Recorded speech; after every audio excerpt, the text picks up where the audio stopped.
O capacitor, ele é um elemento elétrico, né, cujas características são, ele tem dois terminais com duas placas condutoras, né, então tem um terminal superior, inferior, ou lateral que seja, né, duas placas, né, condutoras separados por um isolante. Então aqui vai existir um campo elétrico aqui nesse capacitor em função da separação de cargas elétricas, né? E essa carga aqui ela vai ser proporcional à diferença de tensão que tiver nos terminais dos capacitores. Então, conforme a diferença de potencial que você coloca aqui, vai existir uma carga elétrica nesses capacitores e essa carga elétrica vai produzir um campo elétrico aqui no meio.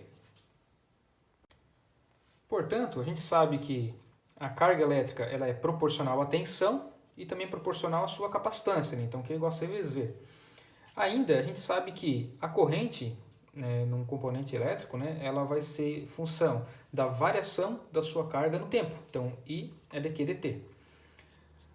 Tomando a corrente, a gente pode trocar esse Q aqui por essa equação aqui da carga. Então, fica I dCV dt.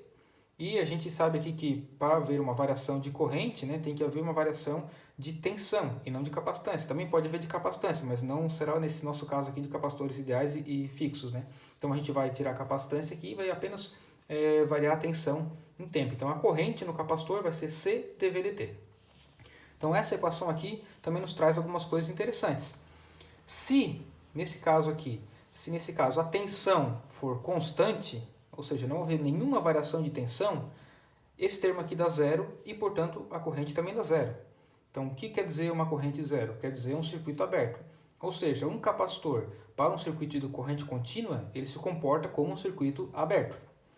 Além disso, da mesma forma que no indutor a gente falou em relação à corrente, né, no capacitor não tem como a gente provocar uma variação instantânea aqui de tensão, né, uma variação instantânea. Se ocorresse uma variação instantânea, teríamos uma derivada infinita e uma corrente infinita, que fisicamente a gente sabe que não acontece, né? Ela pode ir para valores altíssimos, mas infinita é um termo que não acontece. Então, como isso aqui fisicamente não tem como acontecer, isso aqui variar instantaneamente, isso aqui para o infinito, a gente sempre diz também que o capacitor tem uma inércia de tensão. Então é o que a gente fala da segunda característica do capacitor. Como já comentamos sobre a corrente no capacitor, agora vamos fazer o cálculo da tensão, né? Tensão em função dessa corrente. Então a gente toma a equação da corrente, que é I é igual a C dV dt, que está aqui, né?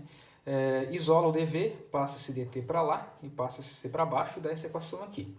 Da mesma forma que também fizemos para indutor, dá para integrar dos dois lados, né? Uma integração dV, então aqui vai dar V no limite superior menos o limite inferior, então fica V final menos o V inicial, é igual a 1 sobre capacitância integral da corrente. Então, V final menos V inicial, passa para cá, fica V igual o V que era menos V inicial passa para cá como mais V inicial, mais a integração da corrente, que seria a equação da tensão no capacitor.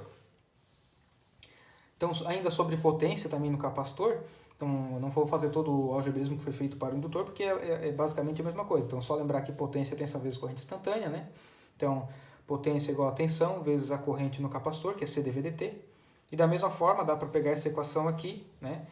Fazer em função da energia e chegar na energia no capacitor, que é meio CV ao quadrado. Para capacitores, a relação é exatamente o inverso. Então, capacitores em série, 1, 2, 3 até N, fica 1 sobre a capacitância é igual a 1 sobre a primeira, mais 1 sobre a segunda, e assim sucessivamente até a última, para achar o capacitor equivalente. E em paralelo, como é o inverso, né? Então aqui está todo mundo em paralelo, é simplesmente somar as capacitâncias. Já a resposta, né, ao circuito RC, a gente pode analisar da seguinte maneira. Então aqui também nós temos novamente, né, uma chave em que quando o tempo é menor do que zero, ela está nessa posição, quando o tempo fica igual ou maior do que zero, ela passa para a segunda posição. Nessa situação, quando o tempo é menor do que zero, o circuito que vale mesmo é esse aqui. Okay? Então se o circuito que vale é esse aqui, a gente faz uma análise em cima desse cara aqui. Foi visto também nos conceitos que um capacitor, quando ele é submetido a uma tensão constante, a uma corrente constante, uma tensão constante na verdade, ele se comporta como um circuito aberto.